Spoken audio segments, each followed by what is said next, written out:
Derivative ਲਿੱਤਾ ਆ। ਇੱਥੇ ਪ੍ਰੋਪਰ ਡੈਰੀਵੇਟਿਵ ਨਹੀਂ ਲਿੱਤਾ ਬੱਚੇ, ਉਹਨਾਂ ਨੇ ਡਾਇਰੈਕਟ ਆਂਸਰ ਨਿਕਾਲ ਦਿੱਤਾ ਇੰਨਾ। ਸੋ ਬੱਚੇ ਕਨਫਿਊਜ਼ ਹੁੰਦੇ ਆ ਮਾਈਨਸ ਕਿੱਥੋਂ ਆ ਗਿਆ, ਕਲੀਅਰ ਹੋ ਗਿਆ, ਡੈਰੀਵੇਟਿਵ ਲਿੱਤਾ। ਇਹਦਾ ਮਤਲਬ force is directly proportional to T ਦੀ ਪਾਵਰ ਮਾਈਨਸ ਹਾਫ। ਹੁਣ F is directly proportional to T ਦੀ ਪਾਵਰ ਮਾਈਨਸ ਹਾਫ, ਟੀ ਦਾ ਅੰਡਰ ਰੂਟ, ਠੀਕ ਹੈ, ਮਾਈਨਸ ਆ ਤਾਂ 1 ਡਿਵਾਈਡਡ ਬਾਈ ਹਾਫ, ਹਾਫ ਦਾ ਮਤਲਬ ਕੀ ਹੁੰਦਾ under root, so 1 divided by under root T is the final answer. Next 22nd and 23rd ਬੱਚੇ ਤੁਸੀਂ ਖੁਦ ਟਰਾਈ ਕਰਕੇ ਦੇਖ ਸਕਦੇ ਆ। 23rd ਈਜ਼ੀ ਆ, ਸੋ ਤੁਸੀਂ ਖੁਦ ਟਰਾਈ ਕਰਕੇ ਦੇਖ ਸਕਦੇ ਆ।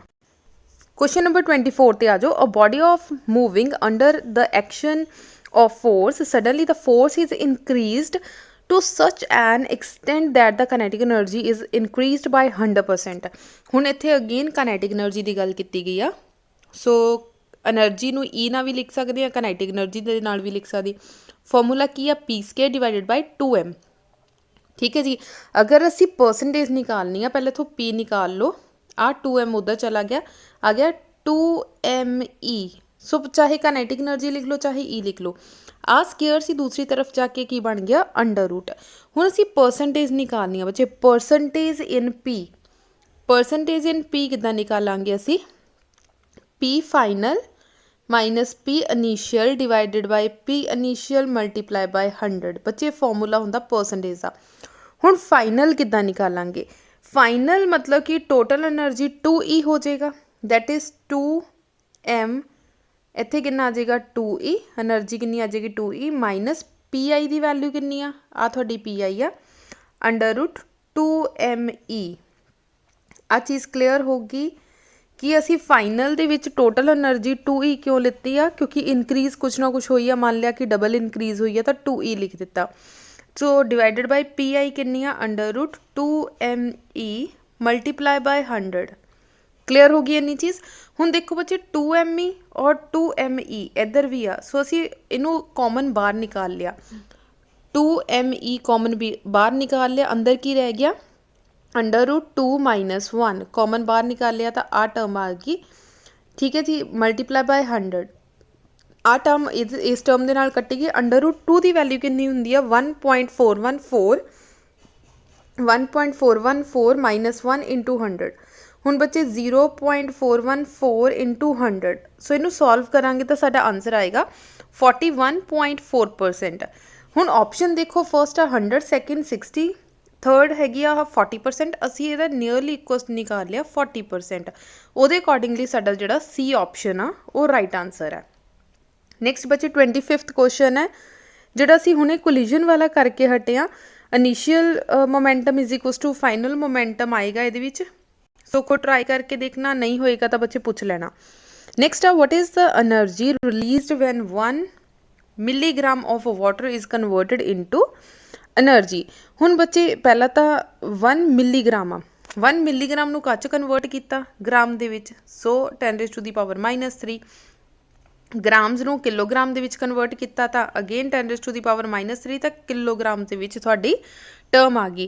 दैन असी आइंस्टाइन मास एनर्जी इक्वेशन लगानी है, that is is equal to MC²। बस वैल्यूज पुट करनी तो आंसर आ जाएगा। The daily intake of human adult is, so असी डेली कितनी एनर्जी जी कंज्यूम करते हैं या कितनी एनर्जी यूज़ करते हैं, दैट इज़ 2400 किलो कैलोरी। ठीक है जी। नैक्सट आ जाओ, the energy associated with 1 nanogram of mass. So ये भी 1 नैनो ऑफ मास आ बच्चे। सेम क्वेश्चन है 26 वाला, सो खुद ट्राई करना। 29th बच्चे बिग बैन जिहड़ा है किस ऑर्डर दे विच एनर्जी, दैट इज़ 10⁻26। नैक्सट आ जाओ, a body is moving along a straight line दे विच मूव कर रहा है, मशीन डिलीवर कॉन्सटेंट पावर है। then the distance moved in a body in time t is proportional to, so किहदे proportional होएगा। सो ये क्वेश्चन बच्चे पंजाब बोर्ड के अकॉर्डिंगली अनइम्पोर्टेंट आ। सो चलो देख लैने उन्होंने की क्या है। उन्होंने कहा कि कॉन्सटेंट पावर है, पावर किहदी इक्वल हुंदी आ, फोर्स इंटू वी। हुण तुहाडे कोल वी की चीज़ है वेलोसिटी, सो इनू वेलोसिटी की तरह लिख सकते हैं। हुण वेलोसिटी किहदे इक्वल हुंदा है, डिस्टेंस ओवर टाइम, और फोर्स किहदे इक्वल हुंदा है, मास इंटू एक्सलरेशन। सो फोर्स की जगह पर लिख रहे हैं मास इंटू एक्सलरेशन, और वेलोसिटी की जगह पर की लिख रहे हैं, distance over time. So distance over time. हुण एक्सलरेशन नूं असीं की लिख सकते हैं, वेलोसिटी ओवर टाइम। वेलोसिटी नूं की लिख सकते हैं, डिस्टेंस ओवर टाइम। सो इत्थे भी आ गया distance divided by time square multiply by d/d। m की जगह ते m, d/dt की जगह ते d/dt। एक्सलरेशन किहदे इक्वल हुंदी है, velocity over time. Then velocity किहदे इक्वल हुंदी है, डिस्टेंस ओवर टाइम। ठीक है, डिस्टेंस ओवर टाइम। एक टी पहला ही सी तो नीचे टी स्केयर आ जाएगा। क्लीयर हो गया जी। साडे को फाइनली की बनिया md² divided by T the power cube. इन्नी चीज़ होगी क्लीयर। सो आ तुहाडा पी का आंसर आ गया। हुण इत्थों बच्चे एस निकाल लो, डी निकाल लो, डिस्टेंस निकाल लो। d² किहदे इक्वल आ गया, p/t³ डिवाइडेड बाय m, क्योंकि साडा डिस्टेंस दे नाल असीं रिलेशन निकालना है। सो डिस्टेंस बच्चे स्केयर दूसरी तरफ लैके, p भी कॉन्सटेंट, हुण m भी कॉन्सटेंट। पहला तो इनू हटा दो, साडे को आ जाएगा d² is directly proportional to t दी पावर क्यूब। आ स्केयर हटा दो, दूसरी तरफ बन जाएगा अंडर रूट मतलब दोनों तरफ 2 नाल मल्टीप्लाई कर दो। So d is directly proportional to t raise to the power 3/2। So 3/2 मतलब कि C option is the right answer. So बच्चे उन्होंने एक्सप्लेनेशन दी हुई है दी। मैं डी लिता, इन्होंने एस लिती है डिस्टेंस। वो थोड़ी मर्जी है, तुसी जिन्ना मर्जी डिनोट कर सकते हैं, बिकॉज इन्होंने डिस्टेंस नू दस्सिया नहीं सी एस ना लेना। सो तुसी जिन्ना मर्जी ले सकते हैं। नैक्सट आ जाओ, body of is initially at rest. Initially at rest मतलब यू दी वैल्यू 0 है। It undergoes one dimension motion with constant acceleration ਤੁਹਾਡੀ constant ਆ ਤਾਂ power delivered to the time t proportional to ਬੱਚੇ almost same ਆ ਜਿੱਦਾਂ 30th question ਕੀਤਾ same power deliver ਕਿੰਨੀ ਹੋਈ ਆ force into velocity। ਹੁਣ ਅਸੀਂ velocity find out ਕਰਨੀ ਆ ਕਿਹਦੀ ਮਦਦ ਨਾਲ ਕਰਾਂਗੇ equation ਦੀ ਮਦਦ ਨਾਲ ਕਿਉਂਕਿ ਸਾਨੂੰ initial velocity ਵਗੈਰਾ ਦਿੱਤੀ ਹੋਈ ਆ ਉੱਥੋਂ velocity ਆ ਗਈ ਸਾਡੀ। ਸੋ P ਕਿਹਦੇ ਇਕੁਅਲ ਸੀ force into velocity फोर्स के इक्वल आ mass into acceleration A force velocity के इक्वल आ ए टी दे सो के इक्वल आ गया M A square T done M A T square T so इतों पता लग गया जी पावर आ डायरैक्टली प्रोपोर्शनल के आ टाइम दे सो सिंपल सी ये भी। नैक्सट क्वेश्चन ते आ जाओ अज दी इस वीडियो का लास्ट क्वेश्चन है an engine pump water continuously through a hose water leaves the hose with a velocity v and a m is mass per unit length of a water jet what is the rate at which kinetic energy is imported to water so बच्चे किन्नी जड़ी आ displacement या किन्ना जड़ा rate of kinetic energy किन्नी लग रही असी वो चीज़ पता करनी। सब तो पहला असी लिखिया कि जो उन्होंने टर्म सानू given uh mass per unit length of the water so mass per unit length that is the rate of mass per second so mass per second m divided by t ਜਿਹੜਾ ਅਸੀਂ ਲਿਖ ਦਿੱਤਾ।